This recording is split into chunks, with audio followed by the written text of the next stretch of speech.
My name is Víctor Guerrero. I come from ITAM. It's my pleasure to introduce to you Professor Steve Ambler. He holds a master's degree in economics from the London School of Economics and a PhD in economics from Stanford University.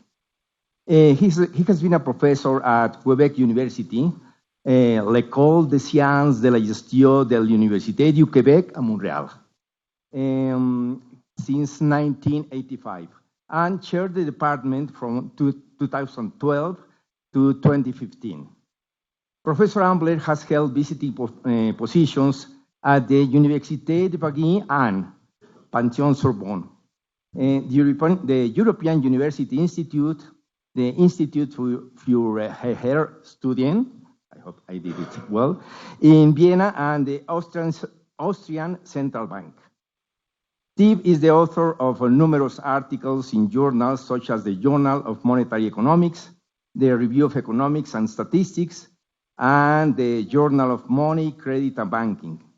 He is a past president of the Canadian Society of Economic Science from 1998 to 99, and has been an associate editor of the Canadian Journal of Economics from 92 to 95, and of Canadian Public Policy from 98 to 2003. He was a special advisor for the Bank of Canada from September 2006 to July 2007.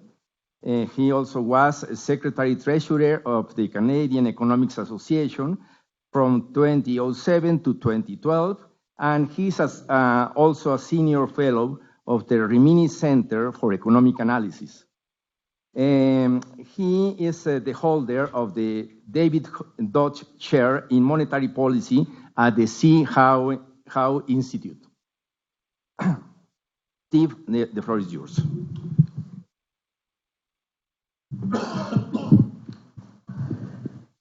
Okay, I think I'll just leave it there. Thank you very much for the invitation. It's a pleasure to be here.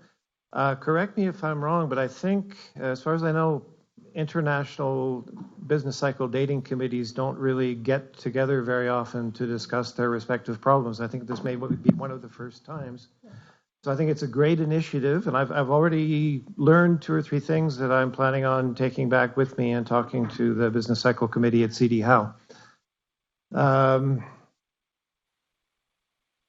Where do I point?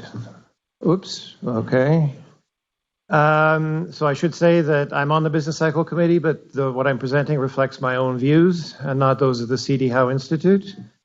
I do have the whole slide kit available online. The address is there if you want to take it down. And also another document which has detailed references for all the papers and communiques that I'll be citing if you're interested as well, and all of these things are also referred to in the first document, but that's the web address of the Business Cycle Council of the CD Howe. Okay.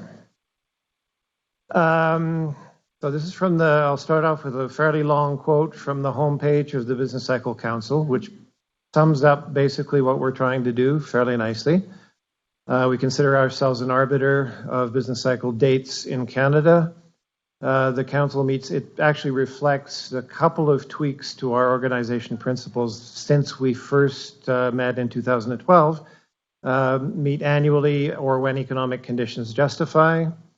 The council also acts, and I'll talk a little bit about that, as a conduit for research on business cycle and business cycle modeling. So we're modeled after the NBER. That will become more and more apparent, the dating committee. And we say we're comprised of Canada's preeminent economists active in the field. I'll have more to say about who gets chosen and to sit on the committee and so forth.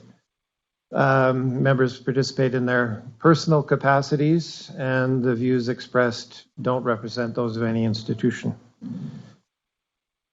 Okay, so basically I've done my introduction. I'll talk about the formation of the committee and its guiding principles. I want to drill down a bit more into what we use as a definition of a recession. Talk a lot about data revisions, which have turned out to be very important in the work that we've done since 2012. There'll be a fairly long section on what I call the 80-20 principle in action. We spent an awful lot of time dealing with or talking about what was the 2015 downturn in the Canadian economy and whether or not we should call it a recession or not.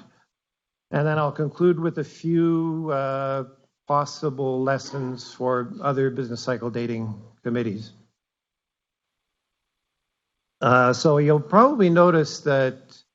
So what we try to do is establish a chronology of reference cycles for the Canadian economy. So far, basically, we are backward looking. There's nobody. Currently, there's nobody on the committee, in fact, who does try to develop coincident or leading indicators. A colleague of mine at UQAM, Dalibor Stefanovic, actually does work on similar kind of work to Marcel, and he's supposed to be writing a paper for the C.D. Howe Institute as well. So maybe that will get more incorporated into what we do in the future.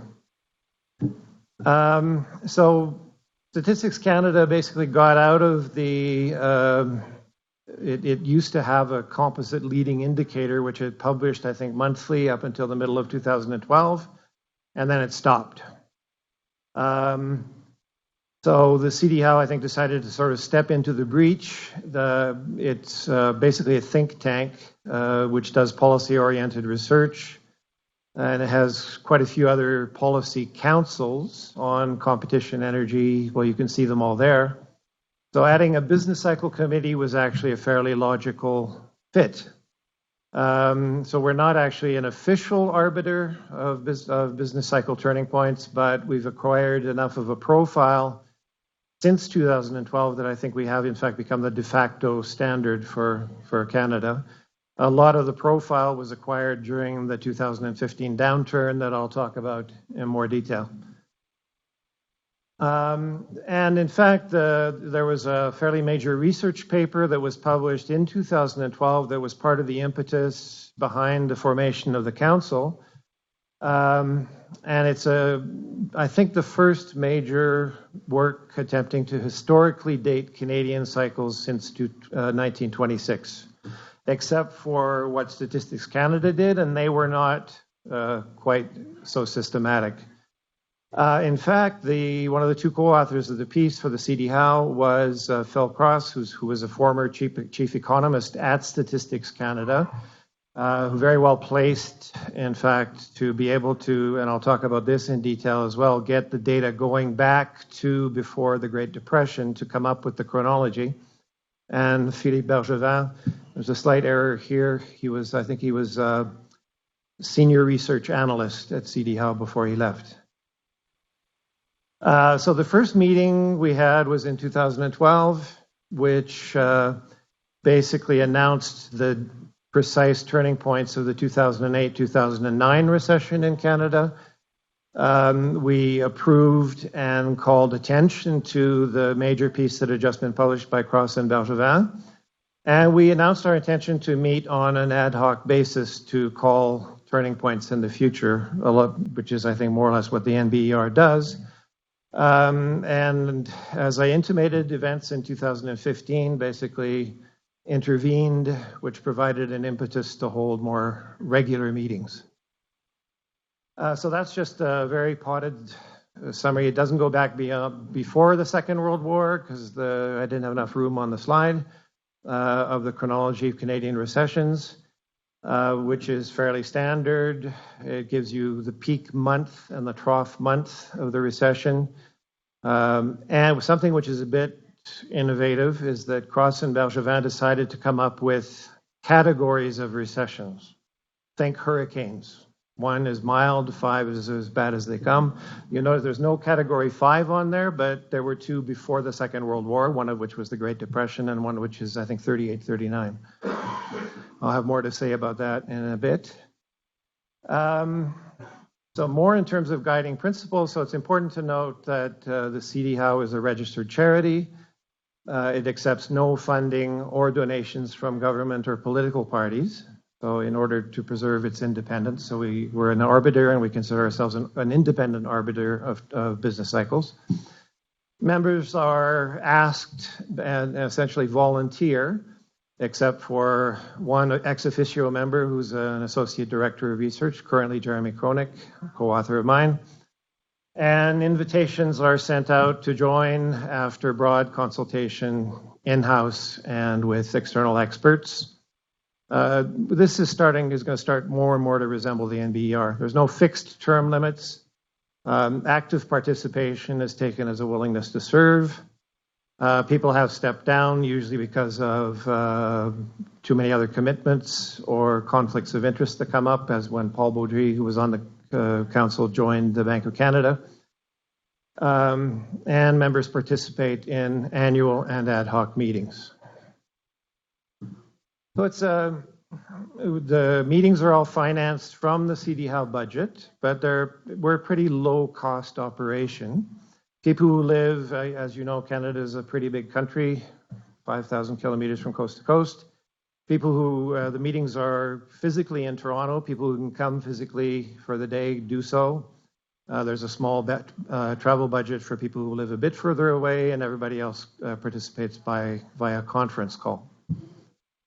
Okay, I actually was asked this to respond specifically to this question beforehand, and in fact, the CD Howe does not give funds to individual members of the council to hire staff to do research work, but the internal chair does a lot of preparation work for the meetings, including updating data, distributing background material. Quite often we receive short written briefs from council members before the meetings, so we distribute those as well. And the CD Howe fosters a lot of research by academic and other scholars, and so it fosters research related to business cycle analysis. I just give three prominent examples of papers that have been published, two by Phil Cross, the same co-author who developed the initial chronology, and Jeremy Kronick published a paper in 2016 on diffusion indices. I'll have more to say about that as well. The papers are all linked on the council's main webpage. So in terms of funding and financing and so forth, so major contributions by outside scholars, such as the CD Howe publishes two types of major research papers. Commentaries or e-briefs do receive some sort of financial compensation. The data that we use for our decisions are also available online, and there's a link to the data on the BCC homepage. Okay, so as I say, what we do is we're trying to establish a retroactive reference chronology for business cycle turning points. Despite what Marcel said, I think she said it was actually easy to predict the past, at least in the work that we've had to do since 2012, not so much, but I'll get back to that. The latest iteration, which actually discusses in more detail the criteria we use to call a recession. Once again, there's a memo available on the BCC homepage, which I reference. And the summary version of the definition is a downturn. It is a recession if, broadly speaking, it's pronounced, persistent, and pervasive. So the three Ps, I think many of you have probably heard that before. To actually call a recession, we need amplitude, duration, and scope. If you dig down into some of the details, the decline in activity over one quarter is necessary, but usually not sufficient. Amplitude, a drop of at least 0.1% of real GDP, has to be accompanied by weakness in contiguous quarters, and that implies a contraction or at least a stagnation over 2 quarters. So that in terms of change in GDP, duration, and so forth, that kind of gets close, but not quite, to what's commonly called a technical recession, i.e. 2 quarters of negative growth. So scope or breadth is a tricky question in Canada because there's substantial diversity across industries. We're a fairly major manufacturing economy, but we're also a fairly major resource economy, as you know. And these distinctions actually mimic, to some extent, regional disparities, so that we have economies such as Alberta, Saskatchewan, Newfoundland that are more British Columbia to some extent, more resource-based. So coming from Cross and Bergevin, they developed a diffusion index, which was essentially, it's for several dozen industrial classifications, centered on 50 of expanding, stagnant, and contracting industries. So that's the basic diffusion index we use to try and analyze the breadth of a recession. And Jeremy came up with a similar index based on, which is a little bit more sophisticated, based on principal components, which we report in our communiques. So about 50, you have more expanding industries than contracting industries, and vice versa. Okay, so the way we proceed is if things are looking like a recession might be in the cards, we begin with quarterly GDP and employment data to identify candidate recessions, and then use more granular monthly data to determine the actual month of the peak and the trough of a recession. So it's important to note that Statistics Canada basically publishes two main GDP series. There's an industry-based series which comes out monthly and has now been revised back to 61. Industrial production is available before 61. And there's an expenditure-based GDP series also has been backdated in 2017 to 61 on quarterly GDP. So our preferred measure as a first pass is actually an average of expenditure-based and industry-based GDP. Okay, so here's the classification system, which is due, as I said, to Cross and Bergevin. So category 1, I won't go into all the details here, is a short, mild drop in GDP with no decline in quarterly employment. This got us into a bit of trouble in 2015, and that'll be part of my story. So if you remember back to the slide with the recession since the war, there was a 1980 recession, which was a category 1 as well. And then it goes down to, as I say, category 5 is essentially the Great Depression and the recession just before the Second World War. Now, data revisions, as you all know, are important. The data statistical agencies publish data revisions for current series. There's real-time data. They not really real-time because the first GDP numbers that come out in Canada typically are about 2.5 months after the fact, and that's the monthly industry by industry data. If you're interested in the gory details, Cross discusses how StatsCan revises its data, both as you go from real time to the definitive GDP and other numbers. Employment comes out and it's subject to a lot of noise, but it comes out pretty quickly and is subject to very little revision. Now, I'm sure I'm not alone. I'm sure every economist complains about his or national statistical agency and its practices, but it's pretty common among macroeconomists in Canada, for sure. I have a quote from Stephen Gordon, is actually one of the members of council. This reflects his opinion, of course. He writes a blog post, amongst other things, called Worthwhile Canadian Initiative. Does anybody know the joke?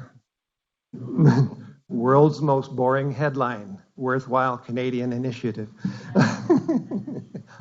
So he says that StatsCan is the only, there may be exceptions. If you know of exceptions, tell me. The only statistical agency in the world where the average length of data series shrinks over time. They quite often, with their retrospective revisions, they'll change a definition of GDP. So they'll have to do some retrospective revision to the GDP numbers, but then they don't go back very far. If you're a time series macroeconomist, this is a big problem. Okay? There is difficulty with, in fact, constructing along historical chronology. So I think, and Stephen refers to Phil, as it was lucky that the CD Howe managed to get a hold of the former chief economist of StatsCan, who knew exactly where to go to find the series that were no longer being maintained. Some of them were not even referenced on the StatsCan website and so forth. So he had to use, especially before the 60s, he had to use a lot of data on things like employment and so forth to try and get at. So, I mean, he must have been essentially retrospectively constructing what would look like a contemporaneous indicator variable. So actually, Stephen has, once again, for those who are interested, he actually has a project, which is a one-man project where he tries to splice together a lot of macroeconomic time series to create something long enough for macroeconomists to use. How am I doing? I'm fine. You have 25 minutes. Okay. Left. Okay. Well, this is the sort of, as I say, the 80-20 rule. This is what we spent a lot of our time on since the creation of the council in 2012.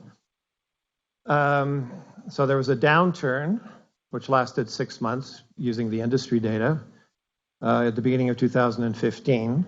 And it was, as I'll show, borderline in terms of depth, persistence, and breadth. And because of the way StatsCan revises its data, the measured declines could very easily have been wiped out by data revision. So what happened was there was a precipitous drop in oil prices in late 2014. So this led to 2 negative quarters of growth. So it was very concentrated by sector, basically in the petroleum sector and sectors that actually sell stuff as inputs to the petroleum industry, and very geographically concentrated in Alberta, Newfoundland and Labrador, and Saskatchewan. And in fact, as you know, probably the Canadian dollar is a petrocurrency, so it fluctuates with world oil prices. So in fact, there was a substantial depreciation of the dollar, which may in fact have helped central Canada's manufacturing industries. Nevertheless, so by the summer of 2015, it was pretty clear that we were headed towards 2 quarters of negative growth. And so industry-based GDP for April came out on June the 30th. So that's almost 2 months of delay there. That's standard. And it edged down by 0.1%, the 4th consecutive monthly decline. Now, so as I said, 2 quarters of negative growth would mean a technical recession. This coincided with the run-up to the October 2015 federal election. So Jeremy started getting many phone calls from the press. And the press was extremely interested to know whether the council would declare a recession or not before the election. So this was a very difficult situation to handle. And I think some of the remarks from Jonathan actually reminded me very much of this sort of situation, that declaring a recession can be seen to be political. Not declaring a recession can also be seen to be political. So if we had said definitely no, it would have been certainly seen as favoring the opposition, or yes, it would have been seen as favoring the opposition Liberal Party, and not declaring a recession turned out to be, the press sort of interpreted as the CD Howe trying to favor the re-election of the Tories. Now, everybody in the room knows that declaring a downturn definitively, Marcel talked about, you can talk about while you're heading towards that, the contemporaneous probability of a recession, but she also said that in Brazil, they don't actually, individual members talk about that, but not the committee itself. Right? If we had somebody working on coincident indicators, I'm sure, given the data that I'll show, I think on the next slide, I don't think we would have been in the 90% category, probably more like 70, 75, but that's just a guess. Convincing the press of the wisdom of waiting for definitive data is a very delicate exercise in public relations. Okay, so, but with all the calls that were coming in, several a day, we decided to call a meeting. So we met on July the 22nd and issued a communique on July the 28th. So this is already kind of a bit of a deviation from the original intention, which was to get together and announce turning points. We had that sort of other series as well, but the main data we used was the fact that quarterly GDP was negative in the first quarter. The growth had been strong towards the end of 2014, so two-quarter growth was still looking pretty good, and employment growth, which we already knew about in July for the second quarter, was positive. So we based the communique said a lot of things, but it also said that as of the July the 22nd, there was not enough evidence for the council to be able to say that the economy was in recession. To hedge our bets, we say we may have reviewed our position in the fall of 2015. It turned out to take an awful lot more time than that. Now, surprise, surprise, the election came in October, a Liberal majority government was elected, and the press basically forgot about the Business Cycle Council. That should... Nevertheless, but we were made aware more by meeting in 2015 of the fact that there were some potentially serious data revisions that were coming down the pipe. So we decided to basically get together every year, and that allows us to discuss things like the research agenda of the council, as I say, commissioning major papers and so on. So the council met on December the 13th and published a communique on December the 21st, 2015 still. And this is the data we had, other series as well, but the main data points we had available at the time. So it was certainly the case that the economy turned around at the end of June. It started to come back. Growth was positive in the third quarter. It turned out that two-quarter growth was negative in the first two quarters. So the 0.4 is a rounding error when you add 0.2 something and 0.1 something. Employment growth was positive in both quarters. We already saw that. And the diffusion index, this would have been the Cross-Bergevin diffusion index at the time, was above 50. So we once again said we were going to wait. And then we started essentially meeting towards the end of every calendar year. In 2016, we got close, but no cigar. We noted arguments on either side and said essentially that barring major revisions to data, looks like not a recession, but we weren't ready to make a definitive judgment. Okay, 2017 comes, so this is now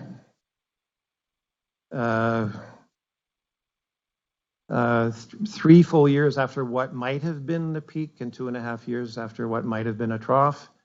And we were still waiting for major data revisions. As I said, the expenditure-based GDP is calculated by StatsCan. They wait 3 years when they actually get individual tax data, and then they make a final pass at the numbers.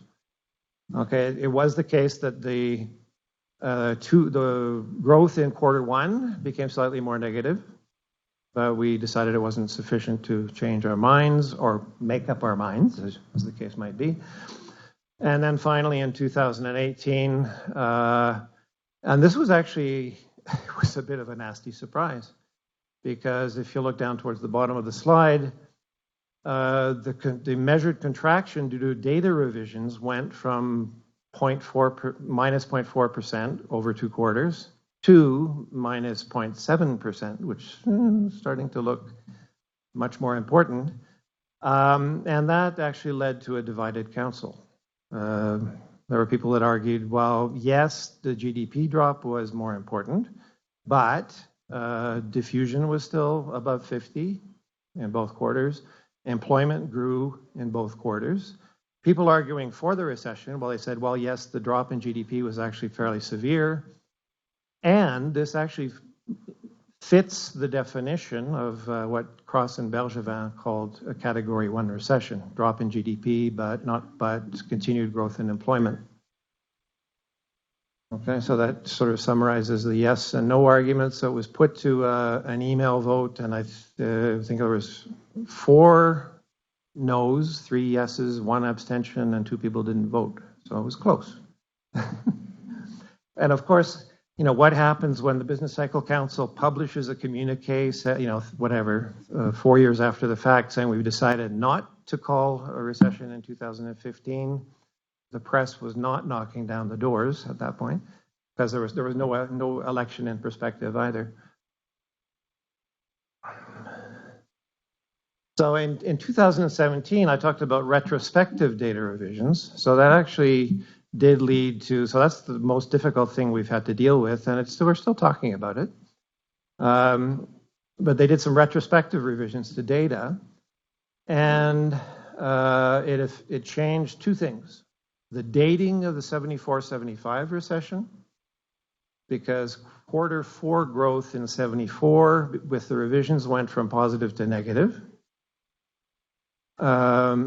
And industry-based GDP indicated that the downturn was widespread. So if you use the diffusion index, I think this is the chronic index now, it was below 50. So we decided to add 74 Q4 as an additional recessionary quarter. That's it's good in a way because I'm not going to go all the way back, but it was actually a very short, it's category 2, but a very short recession, less than 6 months. So this made it 2 quarters, which is what most people think of, 2 quarters of a row of negative growth. And so the monthly data put the peak back at 74 October rather than 74 December. And the same backward revisions led us to revisit the 1980 recession. And the revisions there were positive. No growth in the first quarter up to 0.3. And growth in the second quarter went from minus 0.2 to something barely negative. I mentioned the figure minus 0.1 early in the talk. And 2-quarter growth, once again with rounding errors, went from negative to positive. Since employment growth remained positive, Council decided to remove, and this was by consensus, to remove the recession from its chronology. One thing this did, which is probably a good thing for the Council, is it removed the possible cognitive dissonance between 80 and 2015, with both of which could have been called Category 1 recessions, except for issues like breadth.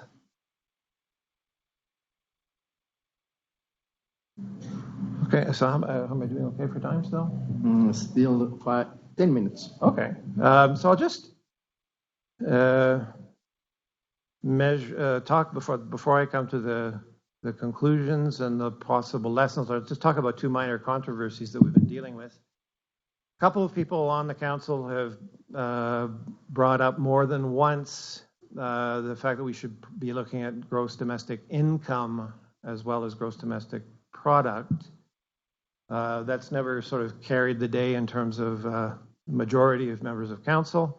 And once again, if you go back to the idea that Canada is not entirely, but to a large extent, a resource economy, downturns are quite often influenced by world commodity prices, and especially the world price of oil.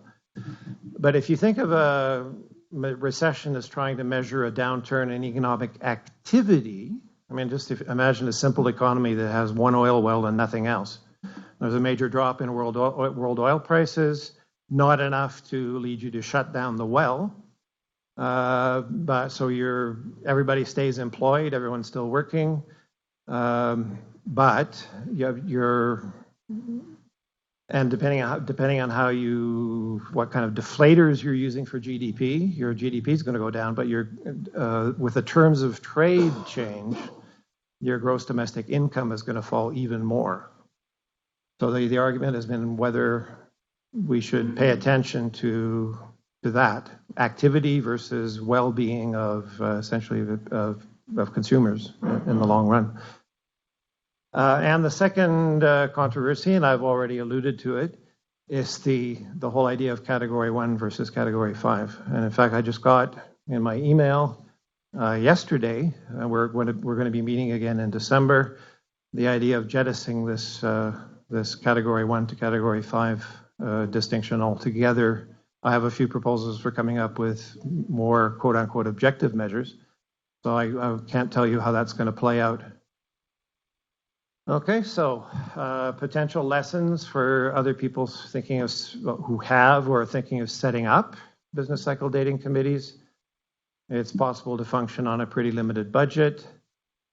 Be really careful, especially with potentially mild recessions like Canada's downturn in 2015. Be cautious before calling a recession. Well, this is not a surprise, once again, calling a recession or not, when an incumbent government is facing re-election, can be really politically hot. However, and I said, I think we are recognized now as the de facto arbiter of turning points in the Canadian economy, largely because of all the press we got in 2015. So it's a bad thing, but it can be a good thing as long as you're careful and diplomatic about the way you talk to the press.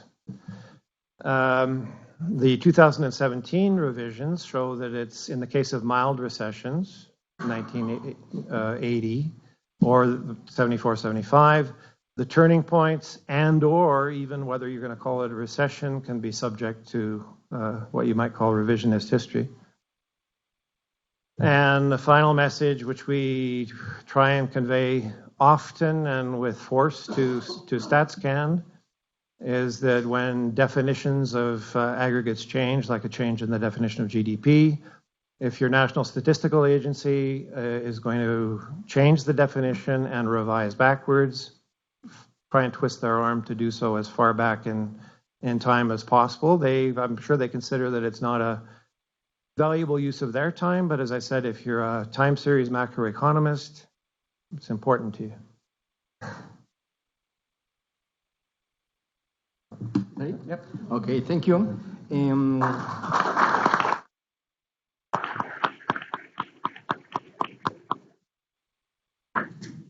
Okay, I have a few questions for you, Steve, and then I will open the floor for questions also. The first one, what was the reason for creating the City Howe Business Cycle Council in terms of its economic and social benefits? What is the main impact on the society of the cycle dating task performed by the council? You do this one by one? Okay. Yes. Okay. Mm-hmm. I would say it was initially, there are the potential benefits as well in terms of stabilization policy, monetary policy, but I think it was to basically as a service, my guess is more for academia than for the policy community. Just having a reference, a chronology of reference cycles that people working on the business cycle in Canada could work from. Especially, I didn't say this, but in terms of stabilization policy, if you look at the NBER's turning points, so they're on one of their web pages, you can also measure that one of the things they include, and I should know this, I should have looked at it again, is how long it took after a peak in a business cycle to actually announce the fact that it was a recession. And I think the quickest is on the order of maybe a little less than a year, 10 months or so. If you think of a recession as being at least 6 months, And then it takes another 2 months at least for preliminary GDP data to be published by your National Statistical Agency. Really going to be hard to actually declare that the economy was in a recession less than 8 months or minimum after a peak.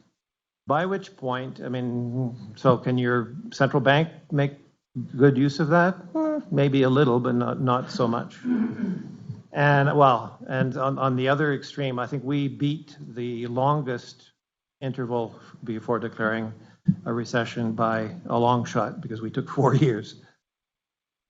Okay, thank you. Now, how do the council members decide on the type of information used for dating a specific turning point of the cycle? And how are the council members' differences resolved? I would say aside from Bobby, we've only it's hard because we have essentially one data point. Aside from the backward revisions which affected 80 and 74, 75, Cross and Bergevin did all the legwork, and we've only really had to worry about the 2015 downturn. And I think I mentioned most of the data. You know, people brought up things that they knew about that came up in the discussion, but essentially it's the average of quarterly expenditure-based GDP and monthly industry-based GDP, the employment series. We don't publish this in our communiques, but we look at the unemployment numbers as well. And the diffusion index has actually come up. It's been very important to our discussions. I've raised it as an informal point, and I may try and introduce a formal proposition. I think it would, in the Canadian case, it might be actually interesting to have a geographical diffusion index as well as an industry diffusion index. And how are the council members' differences resolved? When we decided to not make a decision, it was by consensus. And it was only when we made the final decision in December 2018 to say no recession that there was not a consensus or unanimity. And so we basically, at that point, we let people reflect for a couple of days, and we polled them by email. And as I said, at the time there were 10 members on the committee, 2 weren't able to participate. We had 4 against, 3 for, and 1 abstention. Okay, great. Now, I know Canada is a member of the OECD, the Organization for Economic Cooperation and Development, where the growth cycle is used instead of the classical business cycle. So why does the council employ only the classical business cycle approach? That's a good one. And I think, going back to what Marcel was saying, if you take the classical approach and you try to do a chronology of peaks and troughs, you can be completely atheoretical, or pretty much. I mean, a diffusion index, is that really theory? It's pretty low-level theory. Whereas I think if you're looking at growth cycles, you're looking at modeling the trend. Mm-hmm. So, as I say, there are people who probably will produce papers on this kind of topic for the CD Howe. Whether or not it will be integrated into our official communiques, I kind of doubt, and certainly not in the short term. But I mean, so it's interesting if you look at the composition. I said there were the preeminent macroeconomists in the field. It's not exclusively academic. We have as well quite a lot of the research economists from Canada's major chartered banks that are serving or have served on the committee. And they also serve on another thing that I do at the CD Howe on the Monetary Policy Council. We call them the high frequency types. So they're much more in tune with what's going on at a disaggregated level, but have less of an affinity for theoretical modeling. So, I mean, until we somehow got the in-house expertise to adequately model trend growth, I think we'll stay away from that. Now, the last one.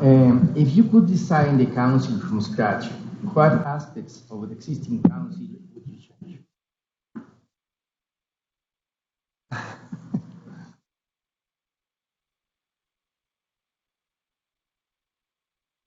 Well, this is a personal opinion as well. I was right from the get-go, I was a bit leery about the Category 1 through Category 5 thing.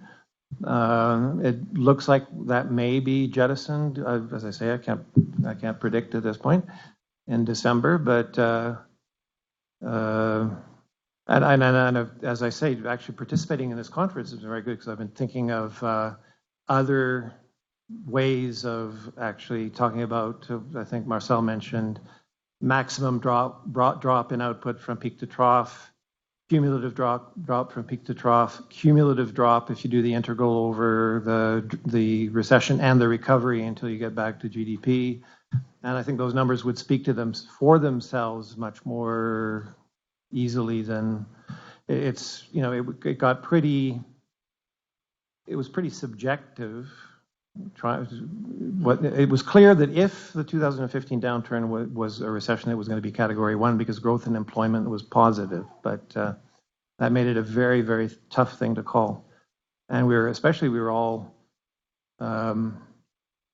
quite not taken aback, but it was a bit of a surprise that cumulative GDP growth over 2 quarters it was negative to begin with, but in size almost doubled.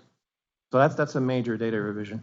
But I think that's good, and that's one of my lessons, that especially for things like mild recessions, be careful, wait for the data to come in, even if it takes longer than you would like. On this revising what could have been different, I'm a bit surprised that there's a 10-member council, right? You said like on the last vote, there was 10 members. Isn't it? Oh yeah, isn't eight voted, 2 were not able to participate. Yeah. So what's your opinion about the size of the committee?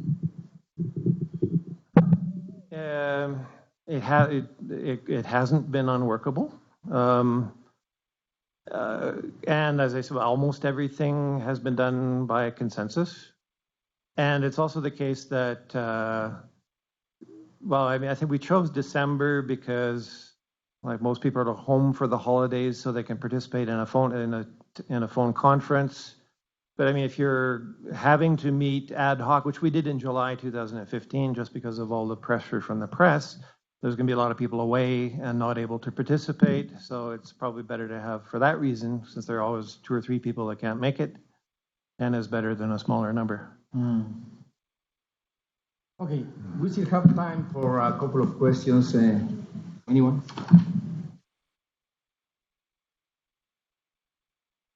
Yes. Want to take this one? Thank you very much. I just want you to explain a little bit more about this categorization 1 to 5 of recessions that you talked about. You talked about explain 1 and 5, but what's in the middle and what's the idea? What's behind this categorization? If I could summarize them, they're listed on the 3rd or 4th slide of my presentation, which is available. They're more qualitative than quantitative, I would say. So Great Depression Category 5 style is major, very prolonged, abrupt, and very deep drop in output. So if you get into something like the Great Depression, that would be an easy call to put that into Category 5. Category 2 is, I think, similar to Category 1, if I know from memory, but employment has to fall along with GDP. And then 3 and 4 are more deeper and longer, essentially. But there's no numbers attached to how deep does it have to be, how long does it have to be exactly. So that's always going to be a subjective call, and I think that's why we got into some difficult discussions about the 2015 downturn. Can I ask again? Yes. So it's completely true that.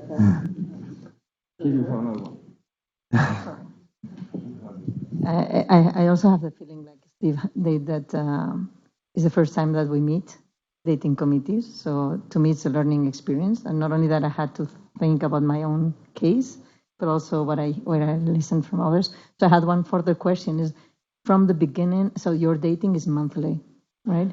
So from the beginning, why choosing monthly? Like we had this debate ourselves as well, and we went for the solid, reliable data, which was quarterly, and we also thought, well, pointing to a particular month, you may be forced to undo it later on. So a quarter was a wider, safer bet. Yes and no, but I mean, so the example of the 2017 retrospective revisions by StatsCan led us just to change the month of the peak for 74, 75. And I think I've trashed StatsCan fairly extensively this morning, but they do, I think, the work that they do, the series that they published are pretty good. And they do have an industry-based monthly GDP series. As I say, we like to look at the average of both before we identify a candidate recession.